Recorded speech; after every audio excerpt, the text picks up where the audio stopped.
یکتوت تاڼي حدود مومند آباد نه نن سهار یو کس اغوا شوی دی. کم کس چې اغوا شوی دی د ده او د ملزمانو په منځ کې د لین دین تنازع ده. پولیس پکې د اغوا اف ای آر درج کړی دی. کوم اف ای آر چې درج شوی د هغې مطابق عدنان نومي کس دی، دا د لقمان آباد اوسېدونکی دی. د رپورټ درج کړی دی چې د ورور حیدر شاه هغه خپل موټر کې ماشومان راوستل مومند آباد سره څنګه چې هغې د سکول مخې ته د ګاډي نه کوزول. دې دوران کې په پریمیو موټر کې د شپږو کسانو باندې د اغوا اف ای آر درج کړی دی. ویلي چې دا شپږ کسان رالل او د ده د ورور حیدر شاه چې کوم دی دی په ګاډي کې ځان سره کېنولو او اغوا یې کړو. د بیا پولیس ته اطلاع کړې ده. پولیس بیا د سره تللي د موقع معاینه یې کړې ده. هلته نه بیا شواهد هم را یو ځای کړي دي چې خلکو ورته تصدیق کړی دی چې اغوا شوې ده.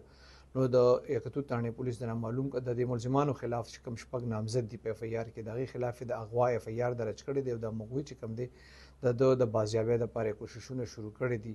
څنګه چې ما تاسو ته وویل د دې مودې کوم روډ چې دی عدنان خان، هغه پولیس ته ویلي چې د ملزمانو او د ورور په منځ کې د لین دین تنازع را روانه ده.